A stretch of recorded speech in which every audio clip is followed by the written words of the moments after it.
Hello दोस्तों, Aaradhya race academy के YouTube channel में आप सभी का स्वागत है। दोस्तों, राजस्थान में आयोजित रिट भर्ती परीक्षा लेवल 2 एसएसटी यानी कि सामाजिक अध्ययन के नवीनतम पाठ्यक्रम के अनुसार दोस्तों भारतीय इतिहास के जो टॉपिक सिलेबस में दे रखे हैं उन सभी टॉपिकों का अपन 9 दिन के अंदर है वो कोर्स कंप्लीट कर लेंगे। आज अपना चौथा दिन है और चौथा नंबर का चैप्टर है महाजनपद काल। महाजनपद काल से संबंधित टॉप 60 प्रश्न है वो मैं आज आपको इसमें करवाने वाला हूं। यह आपकी प्रश्न परीक्षा की दृष्टि से अत्यंत महत्वपूर्ण है। अगर आपने पिछली जो क्लासें हैं वो नहीं देखी है तो आप प्लेलिस्ट में जाइए, वहां पे आपको फोल्डर मिल जाएगा रिट एसएसटी भारतीय इतिहास के नाम से आपको वहां फोल्डर मिलेगा।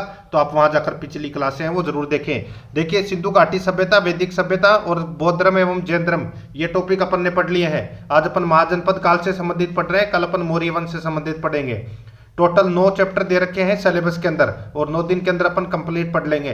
आराध्या रेस एकेडमी के यूट्यूब चैनल को अगर आपने अभी तक सब्सक्राइब नहीं किया तो सब्सक्राइब जरूर करें, बेल आइकन को दबाएं, वीडियो को लाइक और अपने दोस्तों के पास में शेयर जरूर करें। तो चलिए दोस्तों शुरू करते हैं। महाजनपद काल से संबंधित देखिए पहला प्रश्न है, सूची फर्स्ट को सूची सेकंड से सुमेलित कीजिए। सूची फर्स्ट में महाजनपद है और सूची सेकंड में राजधानी है। अब यहाँ पे देखिए 16 महाजनपदों में से अपने को यहाँ पे 4 दे रखे हैं और चारों की अपने को राजधानी पूछा गया है। यहाँ पे देखिए दोस्तों, सबसे पहले यहाँ पे पूछ रहा है कि गांधार की राजधानी यानी कि गांधार जो महाजनपद है उसकी राजधानी दोस्तों तक्षशिला थी। क्या थी? तक्षशिला। सूरसेन की दोस्तों राजधानी थी मथुरा। कौन सी थी? मथुरा। और वत्स की राजधानी दोस्तों कौन सी थी? वो है कौशाम्बी। कौन सी? कौशाम्बी। और कौशल की दोस्तों राजधानी थी श्रावस्ती या अयोध्या। श्रावस्ती या अयोध्या ये दोस्तों कौशल की राजधानी थी। अब यहाँ पे मैंने सारे के सारे सही सुमेलित कर दिए हैं तो इसका राइट आंसर हो जाएगा 4 1 2 3। 4 1 2 3 ए नंबर का ऑप्शन बिल्कुल सही उत्तर हो जाएगा। आगे देखिए, इसमें सेकंड नंबर प्रश्न है, हर्यक वंश के किस शासक को कुणिक कहा जाता था? तो हर्यक वंश के किस शासक को कुणिक कहा जाता था? तो इसका राइट आंसर हो जाएगा दोस्तों वो है इसमें अजातशत्रु। किसको? अजातशत्रु को दोस्तों कुणिक कहा जाता था। ठीक है, तो इसका राइट आंसर इसमें वो है सी नंबर ऑप्शन बिल्कुल सही उत्तर अजातशत्रु। आगे देखिए, किस शासक ने गंगा एवं सोन नदियों के संगम पर पाटलिपुत्र नामक नगर की स्थापना की? किस शासक ने गंगा एवं सोन नदियों के संगम पर पाटलिपुत्र नामक नगर की स्थापना की? तो किसने की थी? तो ये की थी दोस्तों उदयन ने। किसने? उदयन ने। तो इसका राइट आंसर इसमें बी नंबर का ऑप्शन बिल्कुल सही उत्तर हो जाएगा उदयन। ठीक है, आगे देखिए, इसमें 4 नंबर का प्रश्न है, शिशुनाग वंश का वह कौन सा शासक था जिसके समय में वैशाली में द्वितीय बौद्ध संगीति का आयोजन किया गया, जिसे यानी कि उसे काकवर्ण के नाम से भी जाना जाता है? तो देखिए दोस्तों, सबसे पहले मैं आपको बता दूं द्वितीय बौद्ध संगीति। ठीक है, टोटल बौद्ध संगीति है ये दोस्तों 4 हुई थी। ठीक है, कितनी बौद्ध संगीति हुई थी? 4। एक ट्रिक है जिसके माध्यम से आप चारों बौद्ध संगतियों के समय जो किसका शासनकाल था वो आप याद रख सकते हैं। देखिए, ट्रिक है दोस्तों अक्का अक। ठीक है, अक्का अक यानी कि पहली बौद्ध संगीति आयोजित हुई थी दोस्तों अजातशत्रु के समय और दूसरी बौद्ध संगीति आयोजित हुई थी दोस्तों का मतलब क्या हो जाएगा? कालाशोक। ठीक है, क्या हो जाएगा?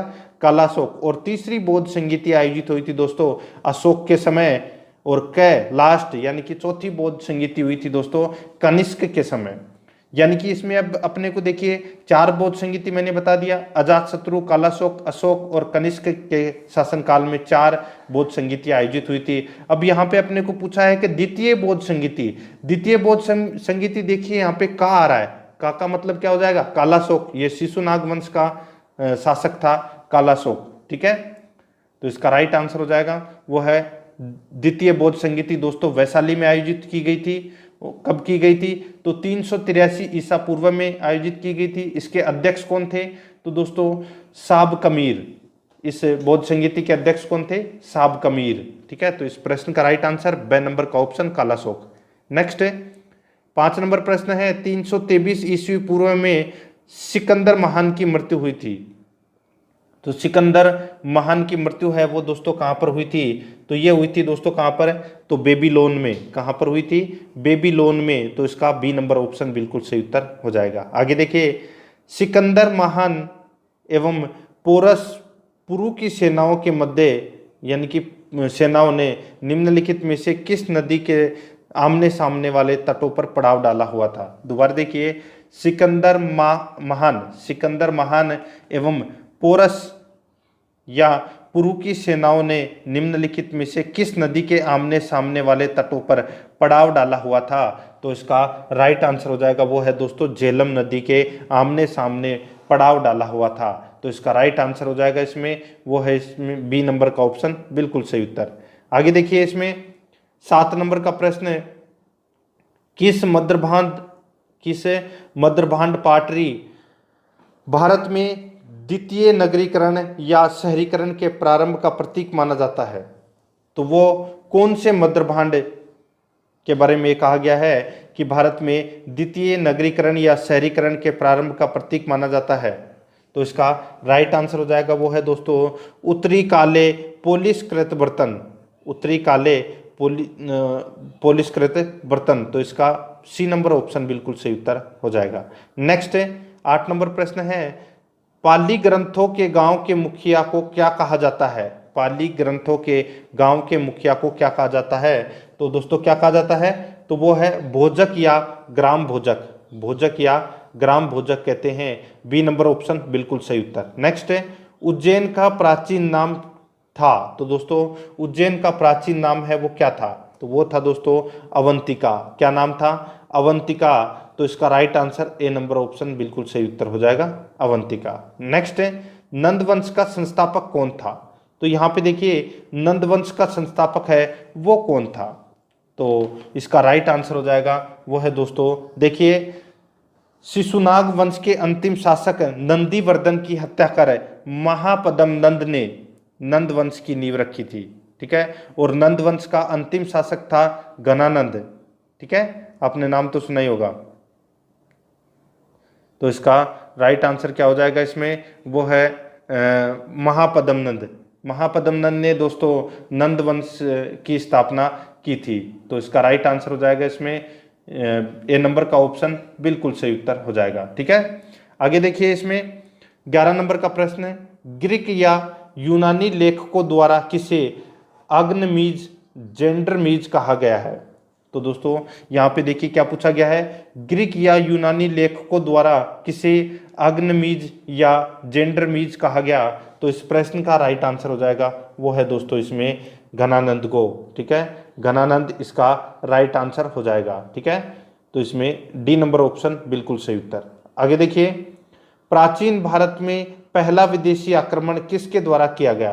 तो प्राचीन भारत में पहला विदेशी आक्रमण है ये किसके द्वारा किया गया? तो ये किया गया दोस्तों ईरानियों द्वारा। ठीक है, ए नंबर का ऑप्शन बिल्कुल सही उत्तर हो जाएगा, ईरानियों द्वारा।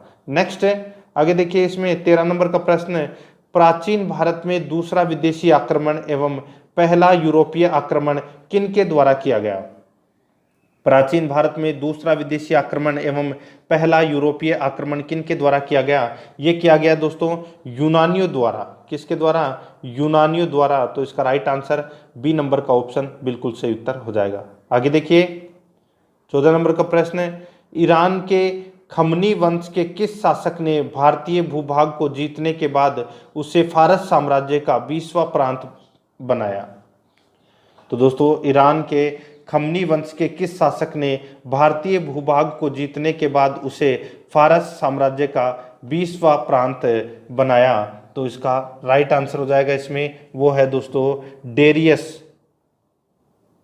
डेरियस या दारेबाहु फर्स्ट।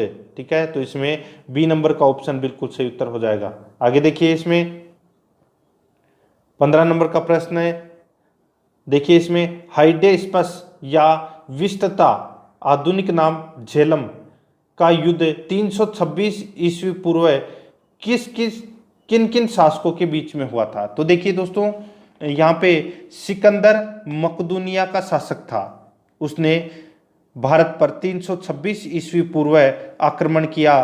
पंजाब के राजा पोरस ने सिकंदर के साथ झेलम नदी के किनारे हाइडे स्पीज का युद्ध दोस्तों लड़ा था, ठीक है, परंतु हार गया था, ठीक है। तो इसका राइट आंसर हो जाएगा इसमें वो है सिकंदर और राजा पोरस के मध्य यह युद्ध लड़ा गया था। ए नंबर का ऑप्शन बिल्कुल सही उत्तर हो जाएगा। आगे देखिए इसमें 16 नंबर का प्रश्न है, सिकंदर ने भारत पर कब आक्रमण किया? तो दोस्तों सिकंदर ने भारत पर कब आक्रमण किया?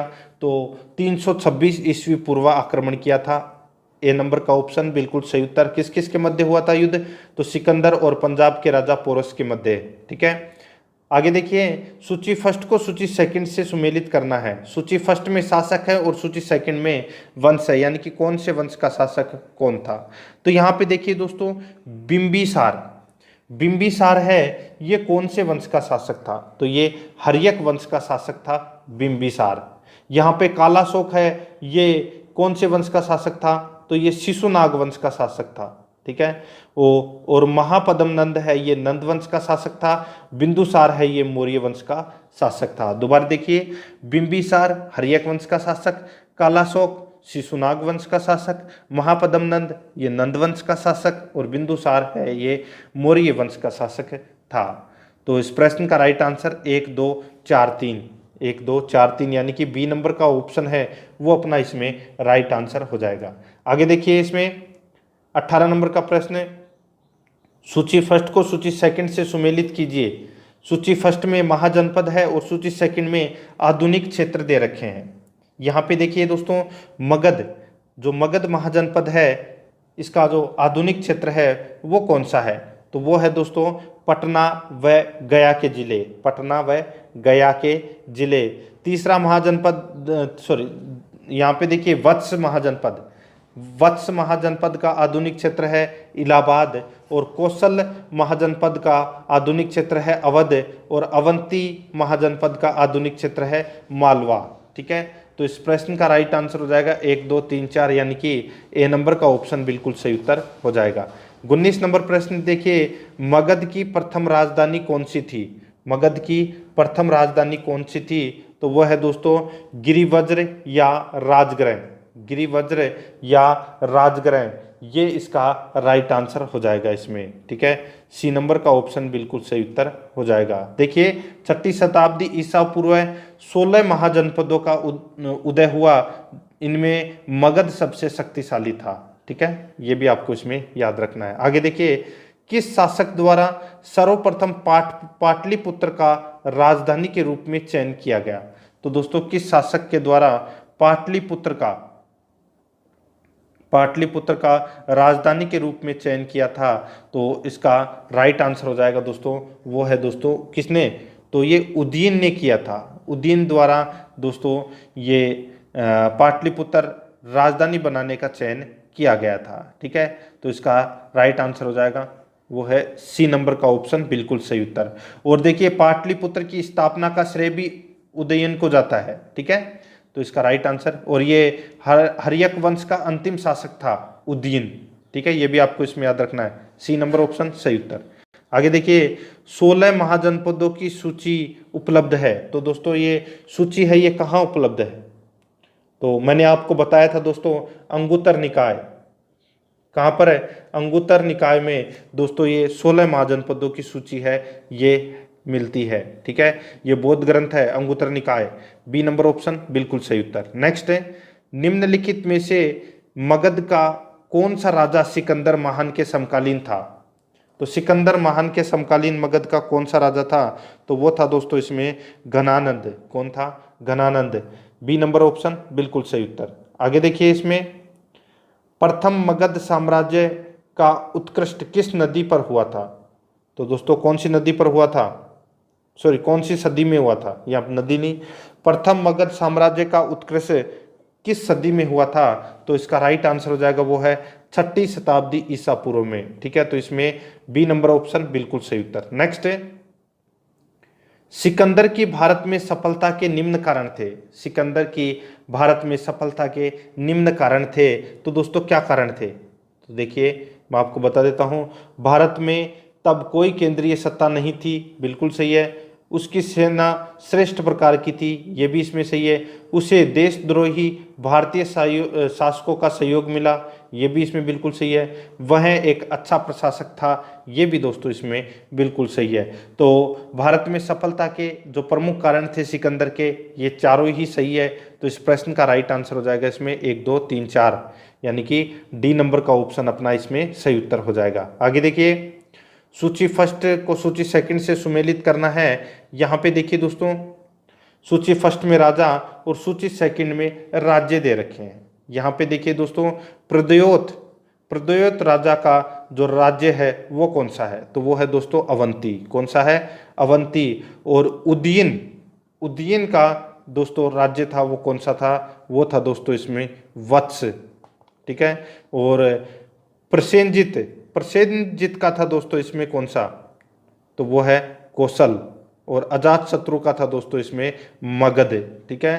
तो इस प्रश्न का राइट आंसर हो जाएगा इसमें, वो है 3 2 4 1, 3 2 4 1, इसका राइट आंसर हो जाएगा, वो है सी नंबर का ऑप्शन बिल्कुल सही उत्तर। देखिए, आप महाजनपद से संबंधित प्रश्न कम पढ़ते हैं, इसलिए आपको यह प्रश्न पढ़ने की जरूरत है। ठीक है। आगे देखिए, अभिलेखीय साक्ष्य से प्रकट होता है कि नंद राजा के आदेश से एक नहर खोदी गई थी।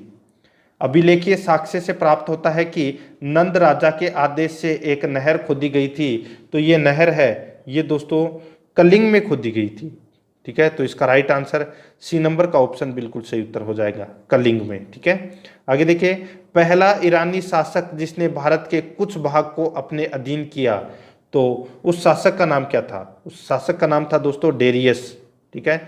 सी नंबर का ऑप्शन बिल्कुल सही उत्तर। नेक्स्ट है, मगध के राजा अजात शत्रु का किस गणराज्य के साथ युद्ध रहा?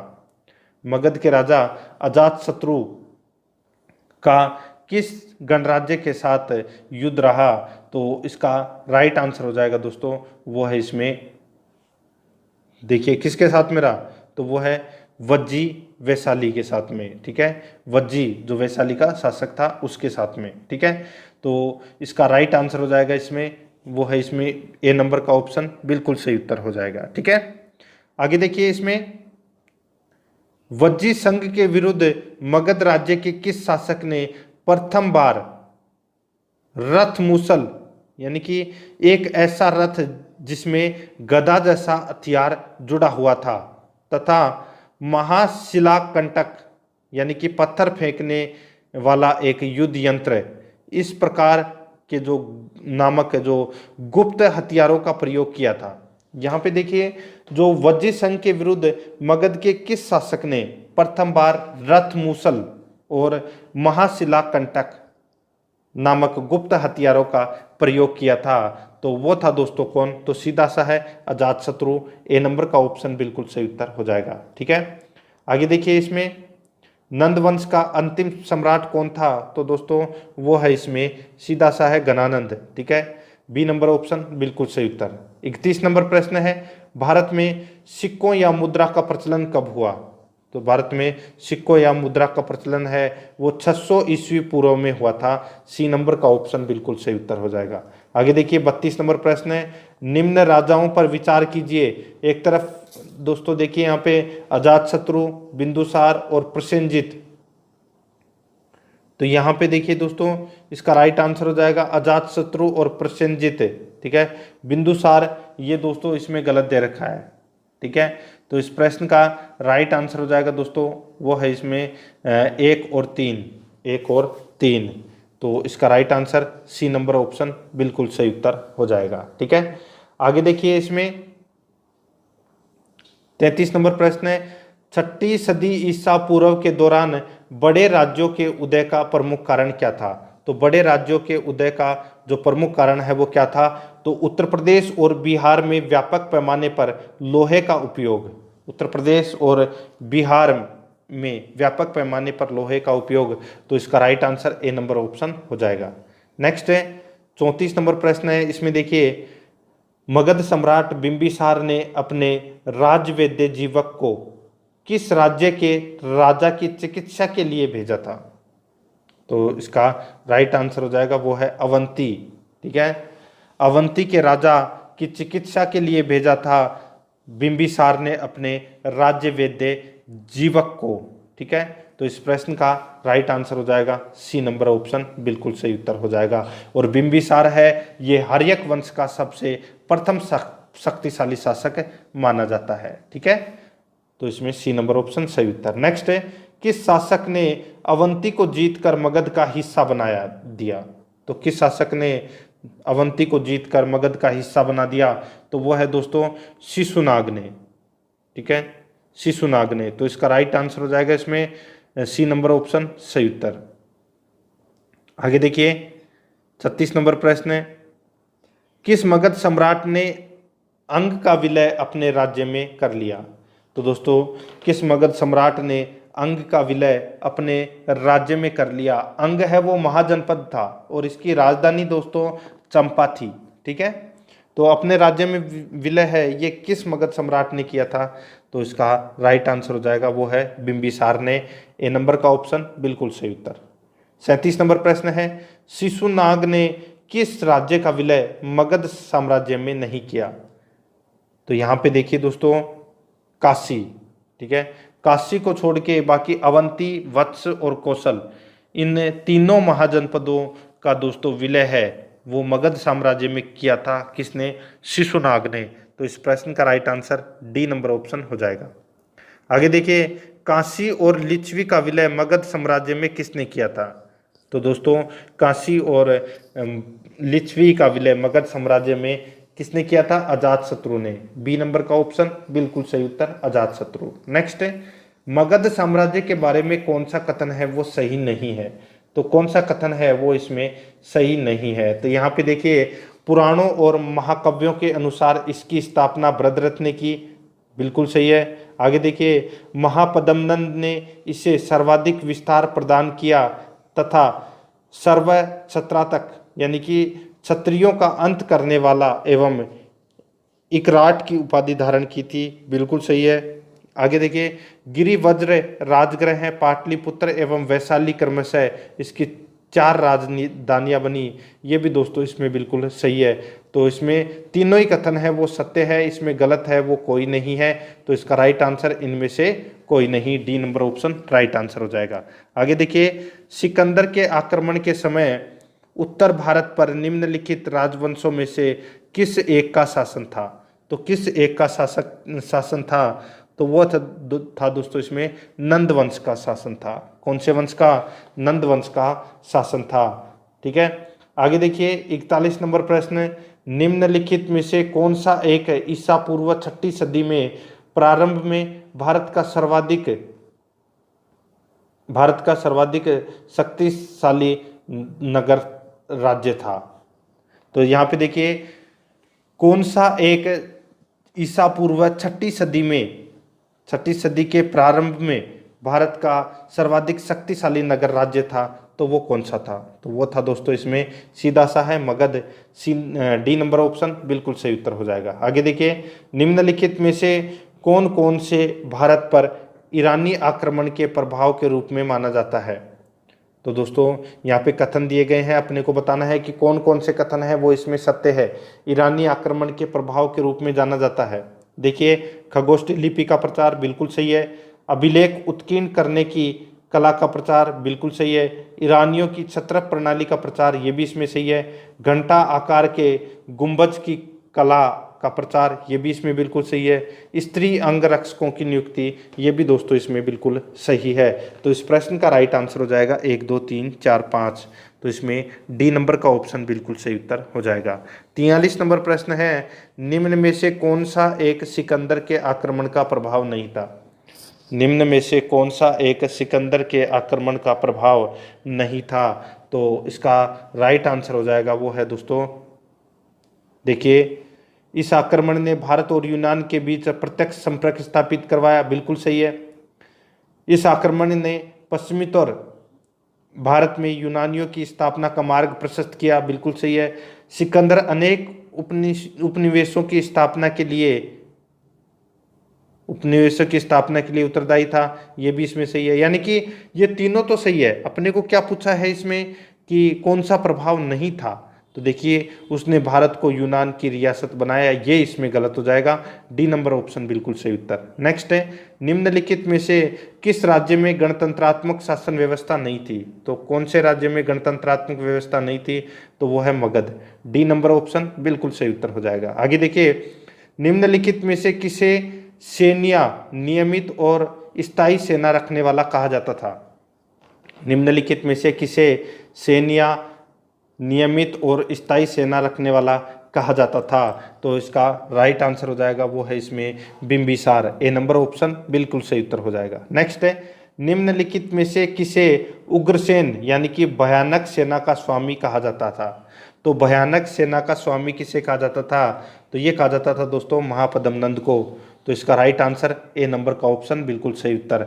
और महापद्मनंद है ये दोस्तों नंद वंश की इसने स्थापना की थी। ठीक है, आगे देखिए, डेरियस दायरबाहु फर्स्ट ने 516 ईस्वी पूर्व में सिंधु नदी के तटवर्ती भूभाग को जीतकर उसे ईरान का 20वां छत्रबी यानी कि प्रांत बनाया। उससे कितना राजस्व प्राप्त होता था? उससे कितना राजस्व प्राप्त होता था? तो दोस्तों इसका राइट आंसर हो जाएगा वो है 360 टैलेंट। 360 टैलेंट ए नंबर का ऑप्शन बिल्कुल सही उत्तर। नेक्स्ट है, निम्नलिखित में से कौन सिकंदर के साथ भारत आने वाला इतिहासकार नहीं था? तो कौन सिकंदर के साथ भारत आने वाला इतिहासकार नहीं था? तो वो था दोस्तों इसमें हेरोडोटस। ठीक है, तो इसका राइट आंसर डी नंबर का ऑप्शन बिल्कुल सही उत्तर हो जाएगा। बाकी देखिए नियाकर्स और एनासिक्रिटिस एस्टिटोबुल्स, तो इसका राइट आंसर हो जाएगा इसमें डी नंबर का ऑप्शन। ये तीनों आए थे लेकिन हेरोडोटस नहीं आया था। नेक्स्ट है, महाजनपद काल में श्रेणियों के संचालक को कहा जाता था? महाजनपद काल में श्रेणियों के संचालन को क्या कहा जाता था? श्रेष्ठिन कहा जाता था। ए नंबर ऑप्शन सही उत्तर। 50 नंबर प्रश्न है, गृहपति का अर्थ है? तो गृहपति का अर्थ है दोस्तों धनी किसान। ए नंबर ऑप्शन सही उत्तर। सूची फर्स्ट को सूची सेकंड से मिलान करना है। देखिए दोस्तों यहाँ पे सूची फर्स्ट और सूची सेकंड दे रखा है। अब यहाँ पे देखिए सीधा सा मैं आपको बता दूं इसमें, तो अष्टकुलक है वो क्या होती थी? तो ये एक परामर्शदायी संस्था होती थी अष्टकुलक। ठीक है, महामात्र है ये उच्च कोटि के अधिकारी होते थे महामात्र। और बलि साधक वाला अधिकारी है ये किसानों से कर वसूलने का काम करते थे। और सोलिकक या शुल्काध्यक्ष ये दोस्तों शिल्पियों व व्यापारियों से शुल्क या चुंगी वसूलने वाला अधिकारी होता था। तो यहाँ पे सारे के सारे सही सुमेलित हैं। 1 2 3 4 इसका राइट आंसर हो जाएगा, यानी कि ए नंबर का ऑप्शन बिल्कुल सही उत्तर। नेक्स्ट आगे देखिए, मगध के किस प्रारंभिक शासक ने राज्यारोहण के लिए अपने पिता की हत्या की और इसी कारण वश अपने पुत्र द्वारा मारा गया? मगध के किस प्रारंभिक शासक ने राज्यारोहण के लिए अपने पिता की हत्या की और इसी कारणवश अपने पुत्र द्वारा मारा गया? तो इसका राइट आंसर हो जाएगा वो है अजातशत्रु। बी नंबर का ऑप्शन बिल्कुल सही उत्तर हो जाएगा। ठीक है, देखिए बिंबिसार के पुत्र अजातशत्रु ने बिंबिसार की हत्या कर सिंहासन प्राप्त किया था। ठीक है, ये आपको इसमें याद रखना है। आगे देखिए, और देखिए अजातशत्रु ने तो बिंबिसार की हत्या की और अजातशत्रु का बेटा का नाम था दोस्तों उदयन। क्या नाम था? उदयन। ठीक है, जिसने पाटलिपुत्र नगर बसाया था। ठीक है, उदयन ने अजातशत्रु की हत्या कर दी। ठीक है, तो बी नंबर ऑप्शन सही उत्तर हो जाएगा। आगे देखिए, विश्व का पहला गणतंत्र वैशाली में किसके द्वारा स्थापित किया गया था? विश्व का पहला गणतंत्र वैशाली में किसके द्वारा स्थापित किया गया था? तो ये किया गया था दोस्तों किसके द्वारा? तो लिच्छवी के द्वारा। डी नंबर ऑप्शन सही उत्तर। आगे देखिए, सूची फर्स्ट को सूची सेकंड से सुमेलित करना है। सूची फर्स्ट में महाजनपद है और सूची सेकंड में राजधानी है। यहाँ पे देखिए दोस्तों कुरु महाजनपद की राजधानी दोस्तों इंद्रप्रस्थ थी। कौन सी थी? इंद्रप्रस्थ। और पांचाल यानी कि पांचाल महाजनपद की जो राजधानी थी वो दोस्तों थी कौन सी?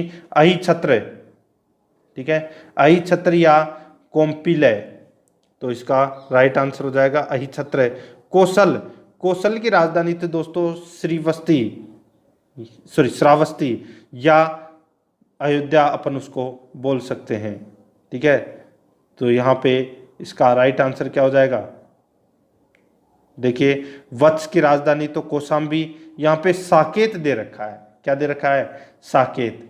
साकेत की जगह दोस्तों आप इसमें श्रावस्ती कर लेना, श्रावस्ती। ठीक है, तो इसका राइट आंसर हो जाएगा इसमें वो है कौन सा? 4312। 4312 इस प्रश्न का राइट आंसर हो जाएगा, यानी कि बी नंबर का ऑप्शन बिल्कुल सही उत्तर।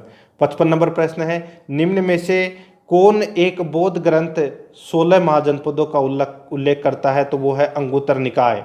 ठीक है, ये बौद्ध धर्म का ग्रंथ है, इसमें 16 महाजनपदों का उल्लेख मिलता है। नेक्स्ट है, निम्नलिखित में से कौन एक मगध साम्राज्य की राजधानी नहीं रहा?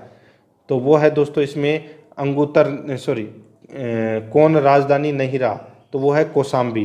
ठीक है, कौशाम्बी इसका राइट आंसर हो जाएगा। ठीक है, आगे देखिए, इसमें ईरान के खमनी वंश के किस शासक ने भारतीय भूभाग को जीतने के बाद उसे फारस का 20वां प्रांत बनाया? देखिए प्रश्न रिपीट हुआ है, इसका राइट आंसर हो जाएगा वो है डेरियस या दारेबाहु फर्स्ट। बी नंबर ऑप्शन बिल्कुल सही उत्तर। नेक्स्ट है, आगे देखिए, हाइडेस्पस या विस्तता आधुनिक नाम झेलम का युद्ध 326 ईस्वी पूर्व किन किन शासक के मध्य हुआ? तो दोस्तों सिकंदर और पोरस के मध्य। ए नंबर ऑप्शन सही उत्तर। नेक्स्ट है, सिकंदर ने भारत पर आक्रमण किया 326 ईस्वी पूर्व। ए नंबर ऑप्शन सही उत्तर। नेक्स्ट है, यहाँ पे देखिए सूची फर्स्ट और सूची सेकंड से संबोधित करना है। यहाँ पे देखिए बिंबिसार है, ये दोस्तों हर्यक वंश का शासक था। कालाशोक है, ये दोस्तों शिशु वंश का शासक था। और बिंदुसार है, ये मौर्य वंश का। और महापद्मनंद है, ये नंद वंश का शासक था। तो इसका 1 2 4 3 इसका राइट आंसर हो जाएगा।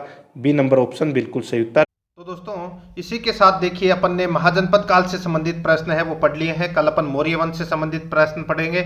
अगर आपने पिछली क्लासें नहीं देखी है तो एक बार प्लेलिस्ट जरूर चेक कीजिएगा, वहां पे आपको अलग अलग फोल्डर मिल जाएंगे, तो आप वहां जाकर पिछली क्लासें जरूर देखें। और आराध्या रस अकेडमी के यूट्यूब चैनल को सब्सक्राइब जरूर करें, बेल आइकन को दबाएं, वीडियो को लाइक और अपने दोस्तों के पास में शेयर जरूर करें। मिलते हैं दोस्तों नेक्स्ट वीडियो में। जय हिंद, जय भारत।